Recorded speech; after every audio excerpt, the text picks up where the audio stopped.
Bonsoir à tous, soyez les bienvenus sur Maritima TV. Ravi de vous retrouver pour poursuivre cette semaine en votre compagnie. Social, justice à la une de ce journal. Pollution industrielle à Fos pour commencer et un nouveau tournant dans l'affaire ArcelorMittal. 3 chefs d'accusation sont retenus contre le géant de l'industrie. Mise en danger de la vie d'autrui, faux et usage de faux et infraction au code de l'environnement. ArcelorMittal a été mis en examen selon Nicolas Bessonne, le procureur de la République de Marseille. Le groupe est placé sous contrôle judiciaire avec une caution de 250 000 € et la constitution d'une garantie bancaire d'1,7 million d'euros. Pour la première fois, des personnes physiques sont inquiétées, en l'occurrence 2 dirigeants d'Arcelor. Pour l'association de défense et de protection du littoral de Fos et ses quelques 250 membres sur l'ensemble du territoire qui défend depuis plus de 20 ans les intérêts des riverains victimes directes des polluants, cette mise en examen constitue une véritable avancée. Écoutez son président Daniel Moutet au micro de Sandrine Calvérac. Ce dossier-là est très lourd, mais je suis quand même vraiment satisfait qu'il aboutisse à cette mise en examen. Et je suis content que pour une fois ça sorte maintenant, parce que c'est vrai que je commençais à désespérer un petit peu. Moi, ce que je demande, ce n'est pas de fermer l'usine. Loin de là, loin de là. Mais il faut qu'ils arrêtent toutes ces pollutions. J'ai encore parlé à la dernière CSS d'ArcelorMittal, au début du mois, d'un problème récurrent. Le directeur d'ArcelorMittal m'a répondu « Oui, mais c'est plus souvent maintenant. C'est très peu, parce qu'on n'a plus qu'un au fourneau. » Vous croyez que c'est une réponse à ça? Non. Il faut qu'ils arrêtent, une fois pour toutes, de polluer et de se cacher derrière leur réglementation. C'est infernal de voir véritablement un dossier comme ça, qui est protégé, je vais dire, protégé par l'État, par l'Adréal, par Anneau Sud, par tous ces membres-là qui, normalement, surveillent. Et pour l'heure, la société ArcelorMittal ne souhaite pas commenter sa mise en examen. Elle annonce contester fermement les accusations. Elle rappelle qu'elle peut bénéficier de la présomption d'innocence. Rebondissement dans l'enquête de la mort du petit Émile. 4 personnes ont été placées en garde à vue, les grands-parents maternels du petit garçon et 2 de leurs enfants majeurs pour homicide volontaire et recel de cadavres. La disparition d'Émile, âgé de 2 ans et demi, le 8 juillet 2023, au Auvernais, dans les Alpes de Haute-Provence, avait ému toute la France. Il y a 1 an, les ossements de l'enfant étaient retrouvés par une randonneuse dans une zone boisée à proximité du hameau. Le cercle familial dans le viseur des enquêteurs. Puis vint le temps des obsèques célébrées le 8 février dernier dans la basilique de Saint-Maximin-la-Sainte-Baume dans le Var. L'enquête, en cours depuis plus de 20 mois, prenait un nouveau tournant le 13 mars dernier, après la découverte de traces de sang suspectes sur une jardinière à proximité d'une chapelle du Auvernais. Le domicile des grands-parents a donc été perquisitionné ce matin même à la Bouilladis, de quoi susciter la stupéfaction dans le village et relancer plusieurs hypothèses. Nordine Ali Saïd s'est rendu sur place pour recueillir leurs réactions. On aimerait savoir la vérité, faut que ça se termine, tout ça, c'est sûr, hein, c'est un minot du village, on va dire, hein, ça nous touche à tous. Les clients en parlent parce que tout le monde est bouleversé, quoi. C'est surtout choquant que ça me prenne à sa famille, alors que, à mon avis, c'est pas eux. Hein. C'est choquant que ce soit des grands-parents qui soient accusés, parce qu'ils ont quand même perdu leur petit-fils et ils sont accusés, c'est un peu flou comme histoire. Pour moi, ça me reste un problème de famille avec un accident malheureux qui est arrivé et puis qui s'arrange comme ça à camoufler plus ou moins. Pour moi, ça reste comme ça pour moi. Ça veut dire qu'il y a quelque chose derrière, ça veut dire qu'il y a une histoire derrière, mais nous, moi je ne suis pas au courant de tout ce qui s'est passé. On a suivi par la télé, par tout ça, mais après voilà, on est un peu dépassé par ce qui se passe. C'est pas, comment dire, c'est pas... Ça nous regarde à tous en fait ici parce qu'il est d'ici, mais voilà, on peut rien faire, on peut juste écouter, attendre le verdict, comment ça va se passer l'histoire en fait. Il faut bien à un moment ou à un autre que ça avance, vu qu'on a retrouvé le gamin et ça va continuer à avancer jusqu'à la fin, tant mieux, pour que la justice aille jusqu'au bout. Outre les gardes à vue et interrogatoires, des témoins ont également été auditionnés. La voiture du grand-père d'Émile a été saisie par les enquêteurs pour analyse par la gendarmerie de section de recherche de Marseille. Les enquêteurs se sont déjà penchés sur le passé de Philippe Vedovini, son nom ayant déjà été associé à une affaire de violence sur mineurs dans les années 90. La CGT mobilisée à Arles aujourd'hui autour du meeting de lutte sur les retraites. L'occasion pour la secrétaire générale du syndicat, Sophie Binet, de rappeler que la retraite à 62 ou 60 ans était un choix politique faisable malgré les annonces des experts économiques. Elle était également présente en terre arlésienne pour demander au maire Patrick de Carolis de maintenir le siège de la CGT locale dans les locaux historiques de la Bourse du Travail. Écoutez-la au micro de Didier Gesualdi. Je ne connais pas ses intentions. Peut-être qu'il ne comprend pas bien le fait syndical, l'activité syndicale de la CGT. Dans ce cas-là, nous l'invitons à venir à la Bourse du Travail pour que nous lui présentions toutes les activités et tout ce à quoi nous servent ces locaux. Encore une fois, ça fait 125 ans que nous les occupons de façon continue. C'est indispensable que nous puissions continuer à faire ce travail d'intérêt général dans la ville. Il y a de très nombreuses entreprises dans lesquelles il n'y a pas de syndicat. Dans ces entreprises, les salariés sont seuls face à l'employeur. Ils et elles ont besoin d'avoir un lieu central dans la ville où ils et elles savent pouvoir trouver un syndicat, la CGT, pour pouvoir les défendre et les accompagner. C'est une question d'égalité des droits. Si on supprime la Bourse du Travail, ça veut dire qu'on laisse généraliser le dumping et qu'on empêche les salariés de s'organiser face à l'employeur. Interview intégrale de Sophie Binet à retrouver sur notre site maritima.fr. Protection judiciaire de la jeunesse, les syndicats se sont de nouveau rassemblés ce midi devant le tribunal judiciaire de Marseille pour dénoncer le projet de loi Attal adopté le 12 février dernier à l'Assemblée nationale et examiné aujourd'hui au Sénat. Cette loi vise à renforcer la justice pénale des mineurs. Des perturbations possibles à la SNCF à partir de la mi-avril. Le syndicat Sudrail a déposé un préavis de grève de 6 semaines du 17 avril au 2 juin précisément pour dénoncer la dégradation des conditions de travail des contrôleurs, notamment depuis la mise en place d'un nouveau logiciel informatique et des changements de planning incessants sans avis préalable. À ce stade, il s'agit seulement d'un avertissement adressé à la direction et pas d'un appel à proprement dit à la grève sur lequel les instances internes de Sudrail se prononceront d'ailleurs prochainement. On vous tiendra au courant. Sachez que la dernière grève des contrôleurs lors d'un week-end de vacances en février l'an passé avait entraîné l'annulation de nombreux TGV, laissant 150 000 voyageurs sur le carreau. Un gros panache de fumée ce matin au centre-ville de Marseille. Un appartement a pris feu dans un immeuble de 5 étages, peu après 10 heures sur le cours Lieutot. Et c'est au premier que les flammes ont fait les plus gros dégâts. 25 marins-pompiers se sont rendus sur place. L'incendie a été rapidement maîtrisé, mais les opérations de noyage ont duré l'après-midi. Si quelques habitants ont été évacués, aucun blessé n'est à déplorer. On reste dans la cité phocéenne. Vous l'avez peut-être remarqué, la silhouette de la Bonne Mère a changé.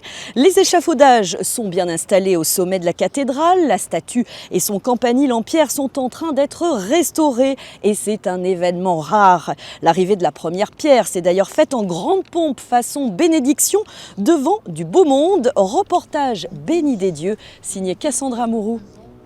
Benoît Payan, Martine Vassal, Renaud Muselier, les représentants de la CMA-CGM ou encore Fabrizio Ravanelli. Les grands mécènes ont fait le déplacement. Et parmi les stars de la journée, les artisans de cette rénovation. Ils commencent un chantier exceptionnel au plus près de la Bonne Mère. C'est une immense fierté. Ça, c'est la fierté de toute l'équipe d'ailleurs qui m'encadre. On est super fiers de travailler et de revenir sur les lieux, puisque certains ouvriers ont été embauchés chez Girard dans les années 2000 et sont aussi présents là 20 ans après et continuent entre guillemets leur œuvre de restauration. La plupart sont marseillais aussi, donc vous imaginez. Donc marseillais travailler sur la Bonne Mère, mais c'est le Graal. C'est le Graal. La statue sera redorée comme tous les 30 à 50 ans, mais un gros travail doit aussi être fait sur la pierre, la sécuriser, la restaurer, puis la consolider. C'est la pierre de Calissane, c'est une pierre qui a beaucoup servi à la construction de monuments à Marseille. C'est une très belle pierre, elle vient au-dessus des temps de Berre, entre Saint-Chamas et Lançon de Provence. Voilà. C'est une pierre qui a été exploitée depuis l'époque romaine jusqu'au début, en 1909, la carrière a fermé. Voilà. Elle va subir les intempéries, ça va l'abîmer, mais c'est une très belle pierre qui résiste très bien. La fin des travaux est programmée pour le mois de décembre. En plus des mécènes, plusieurs dizaines de milliers de particuliers ont fait des dons pour financer le chantier. Rappelons que le coût de cette opération s'élève à 2,4 millions d'euros. Miramas est la première ville de France de la réduction de consommation de gaz et d'électricité. Avec une baisse de 60% de sa consommation, la ville poursuit sa transition énergétique. Elle a déjà dépassé l'objectif national de moins 50%. Cette année, 2 nouvelles écoles vont voir leur reconstruction aboutir, ce qui leur permettra de bénéficier de hautes performances énergétiques. Exemple dans l'un des établissements scolaires avec Flavio Noriga. Le futur groupe scolaire Lac Van Gogh de Miramas divisera son émission de gaz à effet de serre par 9, une prouesse permise par la géothermie qui utilise l'énergie dans le sol pour régler la température du bâtiment d'après Sifrin Crozet, ingénieur sur ce chantier. On a des sondes géothermiques qui sont placées dans le sous-sol. Ces sondes géothermiques-là, elles vont constituer comme une batterie souterraine qu'on va venir charger ou décharger au fil des saisons. La pompe à chaleur va puiser l'énergie du sous-sol grâce aux sondes géothermiques pour venir réchauffer ou refroidir les salles de classe grâce à un plancher chauffant ou rafraîchissant l'été.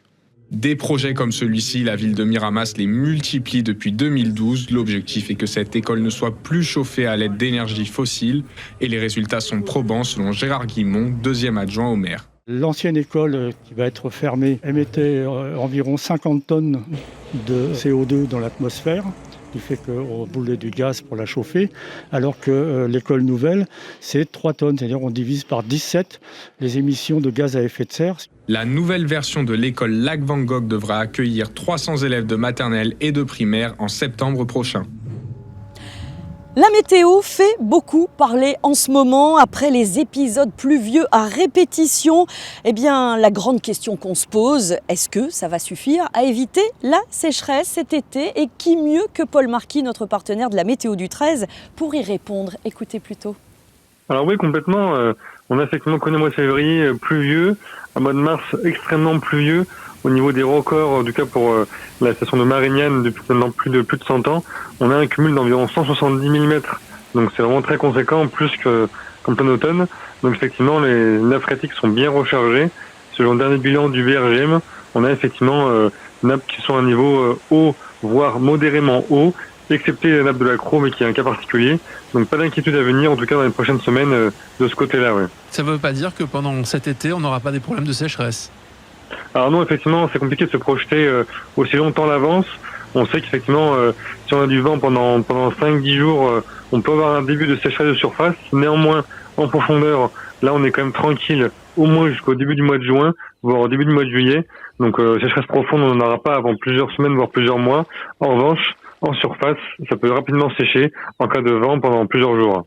Ça, c'est dit au micro de Didier Gesualdi. Alors, je peux vous dire qu'en tout cas, ça sent le printemps et même l'été, puisque déjà, les moustiques sont au rendez-vous. Vous les voyez circuler. On bataille avec Camille derrière la caméra pour ne pas se faire piquer. Ça promet. Allez, on passe au sport et au football avec le sprint final lancé pour l'OM. Après la trêve, Marseille est désormais à fond dans la préparation de son match face à Reims. Mason Greenwood, meilleur buteur olympien avec 15 buts en Ligue 1. Bravo, n'a pas débuté les 2 dernières rencontres, dont le choc à Paris, le Classico. Alors que se passe-t-il? La situation va-t-elle évoluer? Écoutez les explications de Karim Attab. Mason Greenwood, moi je l'ai voulu ici, je l'ai dit, je l'ai redit, c'est le premier joueur que j'ai appelé avant même d'avoir signé à l'OM. Mason Greenwood va-t-il redevenir le fer de lance de l'attaque marseillaise? Vous avez entendu les mots de Roberto De Zerbi à son sujet, mais que reproche précisément le technicien italien à son leader offensif anglais? J'en attends quand même plus de sa part. Parce que ce qu'il fait ne nous suffit pas.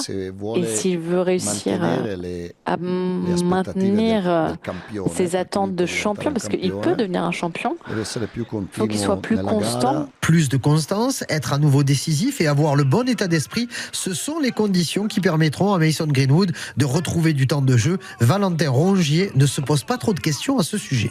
Il nous aide beaucoup sur le terrain, peut-être un petit peu moins ces derniers temps, c'est vrai, mais c'est à nous aussi de de l'encadrer, de l'aider, de le pousser. Avec l'aide de ses coéquipiers, avec notre aide donc, il va faire une superbe fin de saison pour nous aider encore. Et puis, il y a ceux qui ne comprennent pas vraiment la gestion du cas Greenwood par De Zerbi, à l'image de notre consultant Jacques Bail. Je pense qu'il y a une gestion quand même assez spéciale de sa part. Je ne suis pas à l'entraînement, effectivement, mais ce genre de joueur, c'est un joueur différent. Les gars, il y a toujours eu des Ben Arfa, ils sont différents à traiter, des Mbaïnian, ils sont différents à traiter, Balotelli, Zlatan Ibrahimovic, quand ils sont Ousmane Dembélé, tous ces joueurs qui sont talentueux, ils ont une façon d'être différente.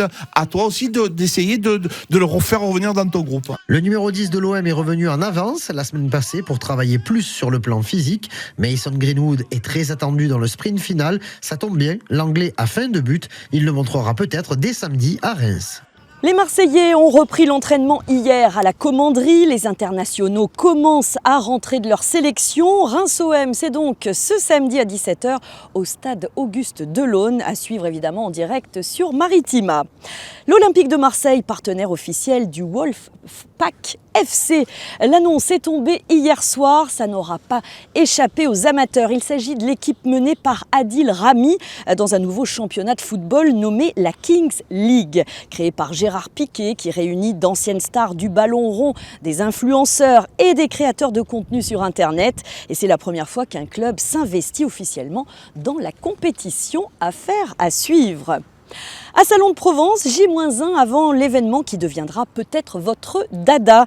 2000 personnes sont attendues demain à l'hippodrome pour l'étape du Grand National de Trot, le championnat de France des trotteurs. De quoi combler les turfistes, les amoureux de sport hippique, mais aussi tous les curieux, surtout qu'il y aura plein d'animations proposées pour les enfants comme pour les adultes et des animations avec entrée gratuite. Yves Jacquin, le président de l'hippodrome de Salon, nous en dit plus au micro de Jean-Michel Darras. On a pris cette politique. Si on veut avoir des gens en course, si vous commencez à leur demander de l'argent, c'est pas toujours évident. Donc, on amène les courses, un spectacle, et les familles viennent parce que on voit plein de gens, si vous voulez, qui vous disent ben oui, je venais avec mes parents quand j'étais petit. Vous voyez, donc il faut éduquer et faire connaître les courses à tout le monde pour voir que c'est quand même extrêmement sympathique, c'est vivant. Donc, Salon sera la capitale du cheval. Et ça va attirer énormément de parieurs pour assister à ce moment fort. Voilà, il y aura des parieurs, bien entendu, puisque vous aurez des grandes vedettes françaises que les gens voient à la télé, et là, ils vont les voir en direct. Et ça va chambrer, ça va y aller pour la victoire. Et nous serons à Salon donc demain pour cette deuxième étape du Grand National de Trot après Amiens. La finale se disputera, elle, en fin d'année à l'hippodrome de Paris-Vincennes. Vous avez toutes les infos dans un article complet sur notre site maritima.fr. Et nous, on est très fiers d'être partenaires de cet événement. À Salon toujours, clap de fin pour les rencontres cinématographiques. On vous en a parlé la semaine dernière. Beau succès pour cette 35e édition de ce festival dédié au cinéma international d'art et d'essai.